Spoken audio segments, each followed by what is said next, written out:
Holy shit. Okay, so apparently you guys like that first Studio Series video, which I'm incredibly happy about because it means I can monetize my content. Because it means that I can also do long form shit and people will actually come and watch it. So why don't we continue? Let's go. Studio Series waves 2, 3, and 4.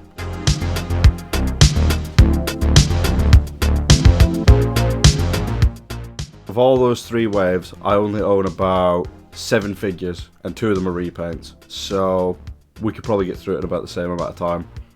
And if we don't, fuck you. But I think it's worth taking a look at these 3 in the frame of, not do they still hold up, but do they improve what we got? And I think I'll let the video speak for itself on that one, to be honest.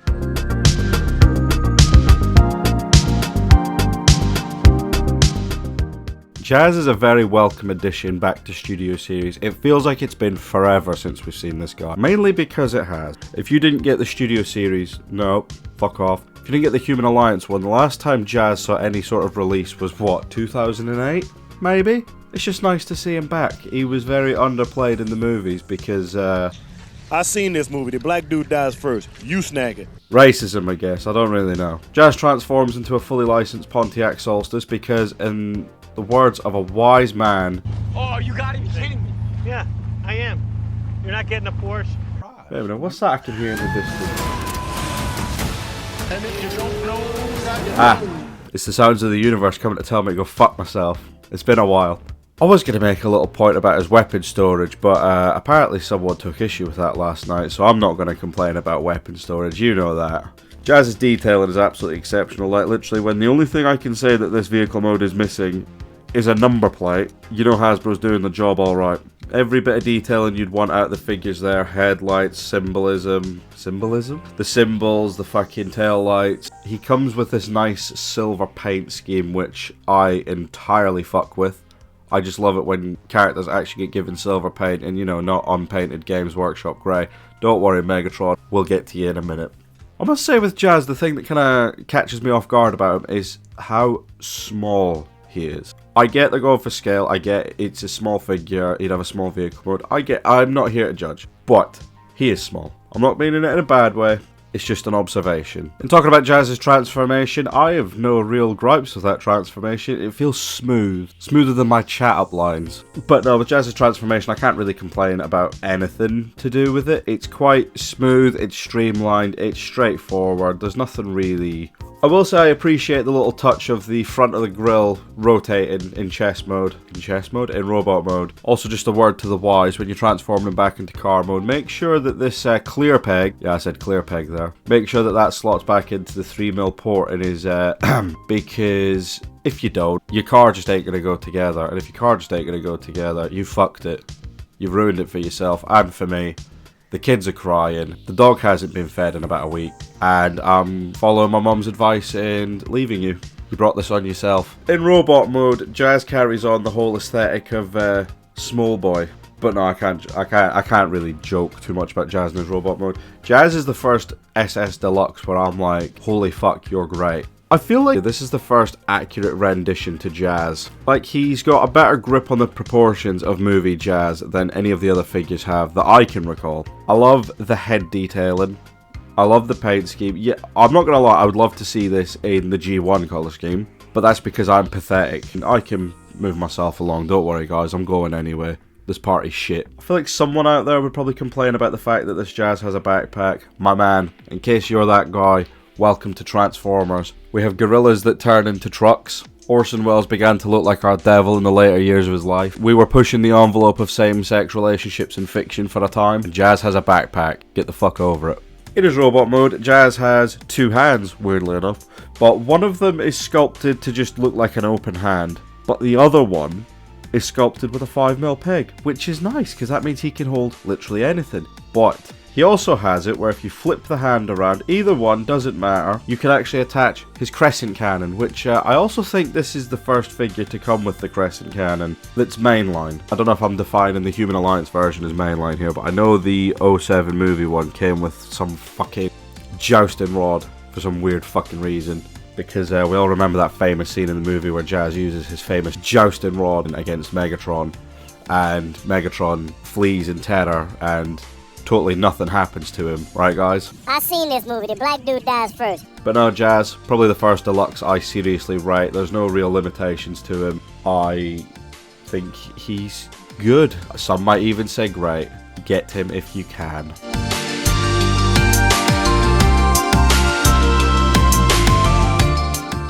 So there's two things I want to get out of the way with Lockdown. One, this is really fucking difficult.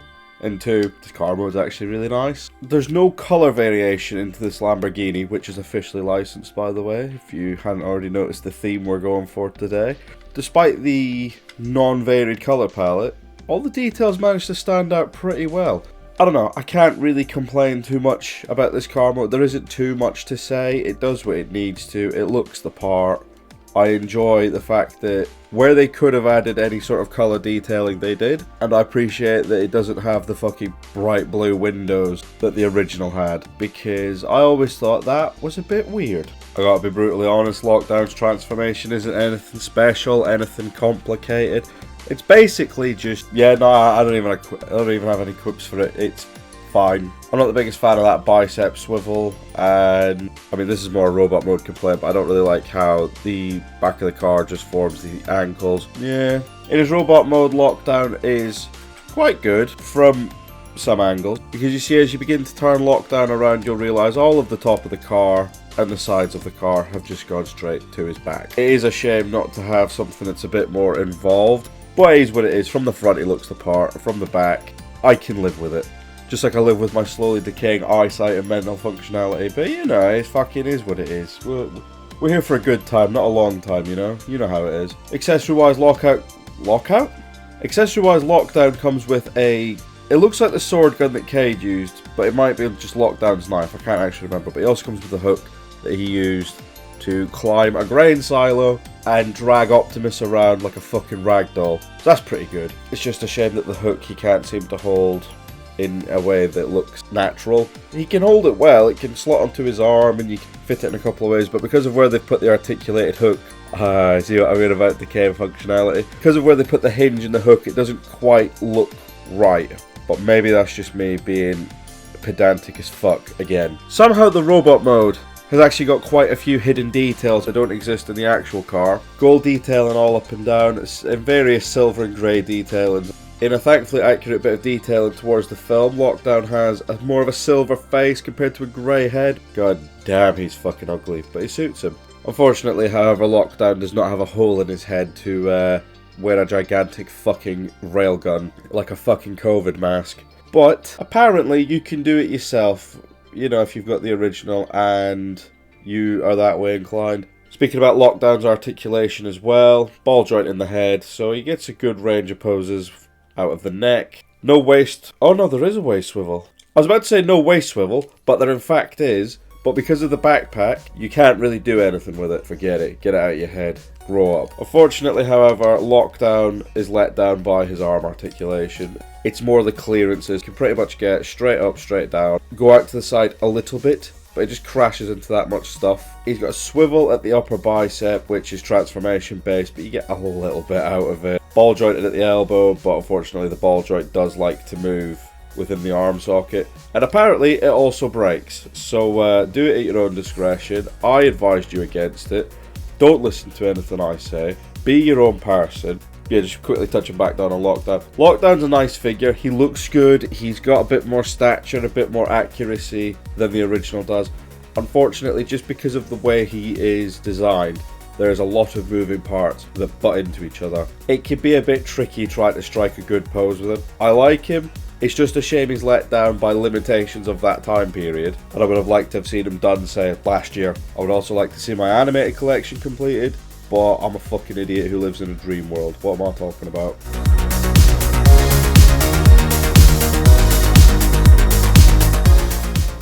Alright, Studio Series Devastator.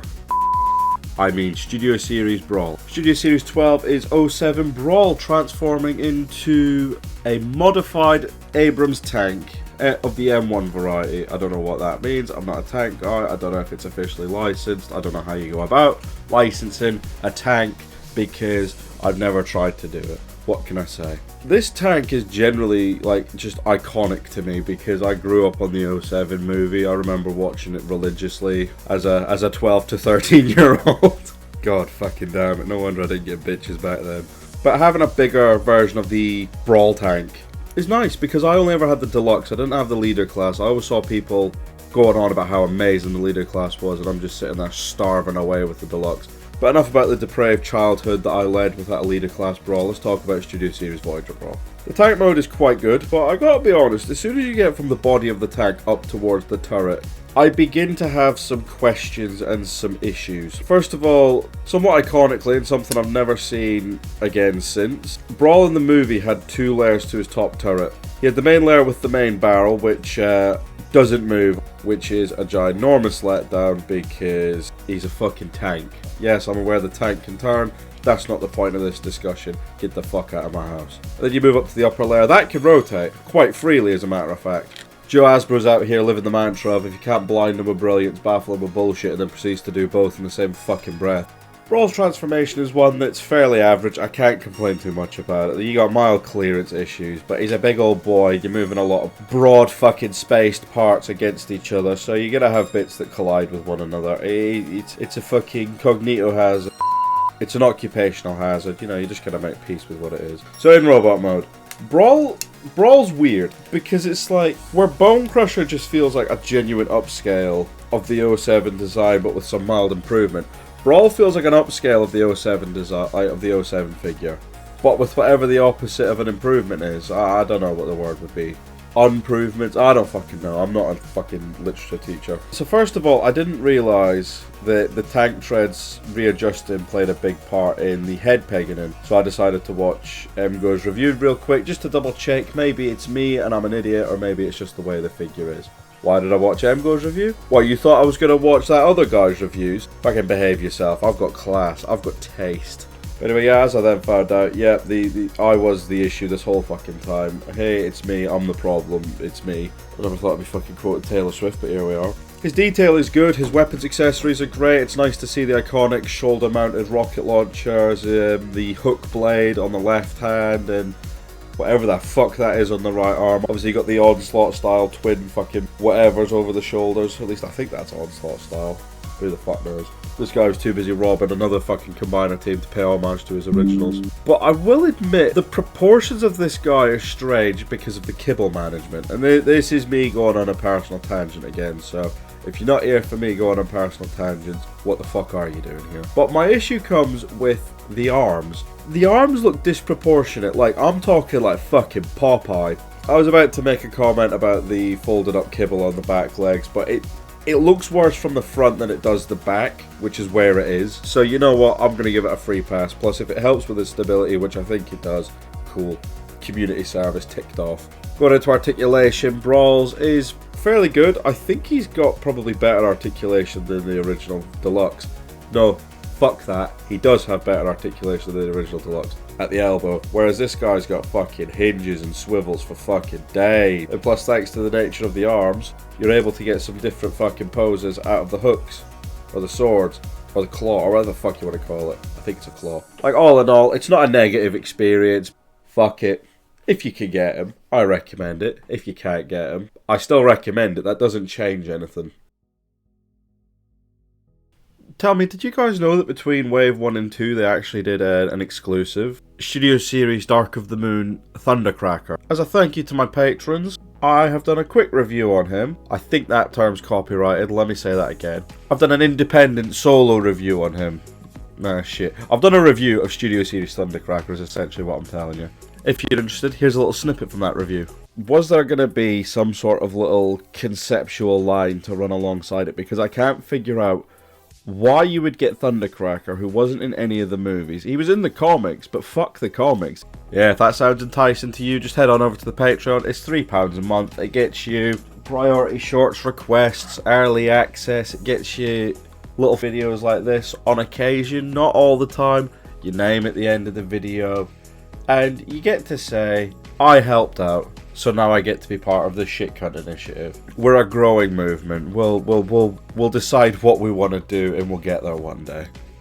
Anyway, back to it.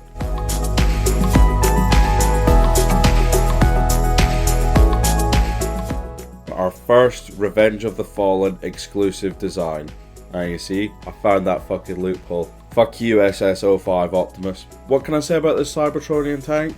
I'm just going to play the short and let it speak for itself. Directly from every ILM animator's worst nightmares in the 7th circle of hell, we get this beastly alien tank. Nah, I can't do that, can I? Okay, fuck it, let's just carry on. So, this Cybertronian tank, I don't think is the most accurate. I don't know, I can't remember, because I remember seeing the original Voyager, which was like this crab-looking fucking thing with wings, and I remember thinking, oh yeah, that looks fairly spot on. And then I'm pretty sure that isn't spot on, because I'm pretty sure this one is actually fairly accurate, but it's missing the wings. So basically, if you want a truly accurate Revenge of the Fallen Megatron, fuck off, I think is the easiest way to say it. Megatron's got these two little cannons that can angle, what, about 100 degrees? And then you've got the main barrel, and that can point down. That's all it can do. Like, if you told me this was more like a battering ram, I would believe it more on that grounds. But that's about it for the tank mode. You've got some shit sticking out the back, but you can't tell me that's not what a Cybertronian tank would have, because I've never seen one in person, and you've definitely never seen one in person. I don't know what it is, but there's something about this Megatron's transformation that seems really familiar, about the legs forming the entire treads and then separating out in sort of doing their thing as the main body forms the tank. And before you say it, no, I'm not talking about Brawl. Stop talking about Brawl. This is another one of those examples where I'm saying Studio Series starts off on a good note and just gets better. This is where they made a quantum leap. In his robot mode, he has the lobster claw arm, but as opposed to the original Voyager, which handled it quite well, but it did have a gimmick installed in it, and as opposed to the leader, where the less said about him, the better. God, I don't miss him. As opposed to them, they handle it quite well. It's all one solid piece, but he also has a thumb, the sword flips out. You know, I can't complain too much about that. The other arm's really fucking weird, and I can't figure out what the logic was here. For some reason, he has a claw, but it swivels side to side in two separate halves, so like, why? Of course, outside of this Megatron is insanely articulated. Shia LaBeouf's gonna fucking get it after this. Moving lower down, he has the chicken legs. I forgot this guy had the chicken legs. He's just big and intimidating, and I fuck with this design, especially when I can actually do something with it. The painted detailing's nice with the gold, or maybe it's meant to be bronze and it's meant to be rust. I don't really fucking know what it is, but I just know it looks nice. He's got some paint on the face. Yep, cool. As a matter of fact, let me just play the short. That'll sum everything up here. A man made from swords with his very own sword gun for a hand, and a hand with the articulation of a retired Twitch streamer. I gotta stop doing that. This Megatron was also redecoed into a all premium silver paint job with a fucked face to reflect the end of the movie. I always wanted that one. Either way, get a hold of this fucking guy.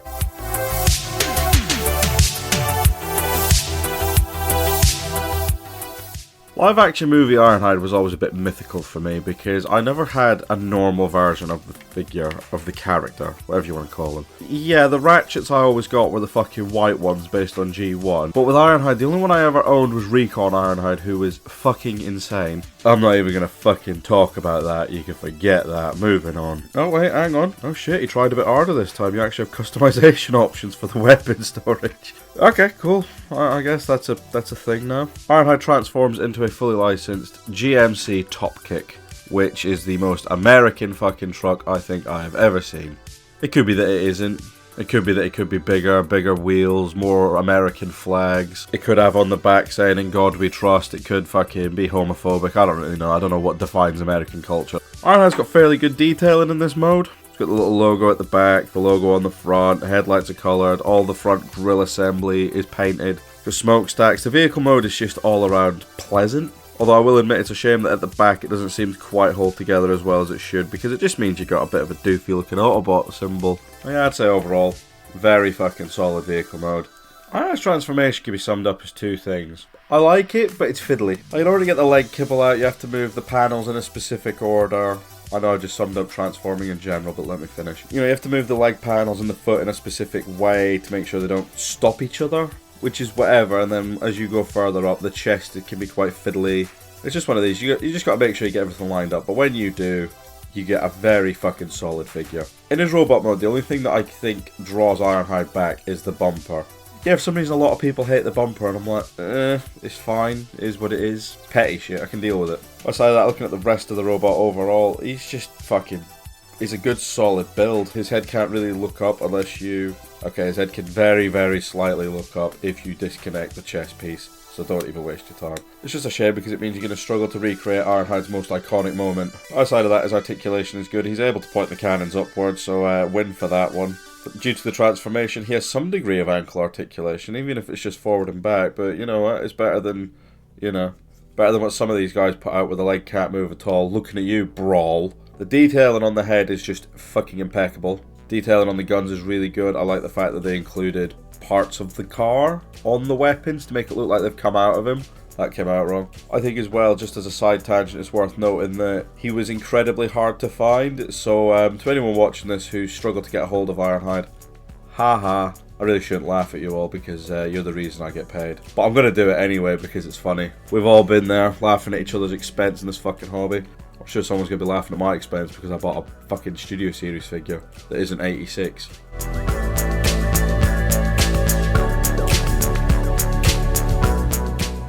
This is going to be incredibly fucking brief because all I can say about this guy is that he's got the nicer colour scheme, they improved the mould, and he's got the better weapon. If you're going to get one, I recommend this one because he does everything that you fucking need him to. And they improved his tolerances. He's quite good now. It's amazing what a lick of paint and fucking the ability to do some articulation makes a difference on. You're going to get one, get him.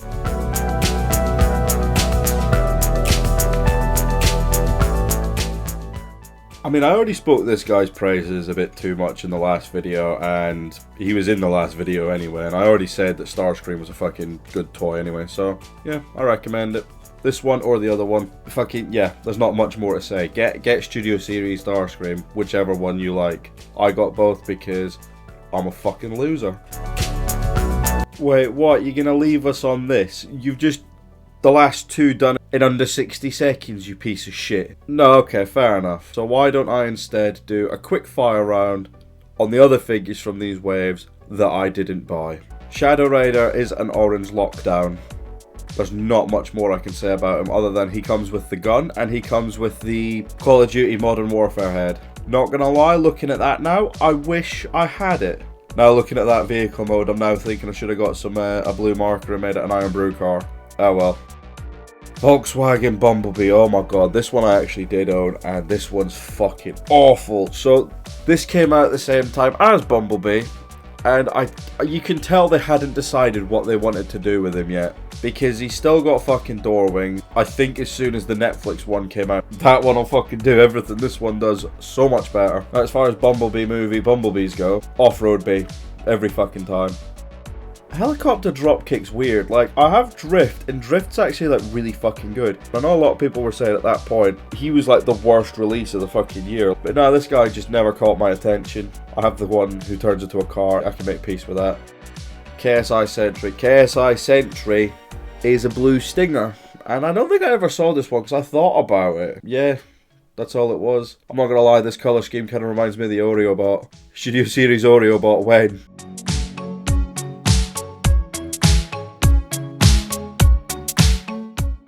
Okay, that'll do for now. I'm not fucking going further into it. So all in all, I think Studio Series carried on a trajectory here. It didn't quite reach the heights that it would probably the following year, truth be told. But as far as the rest of But as far as the rest of 2018 went for the line, I thought it was quite good.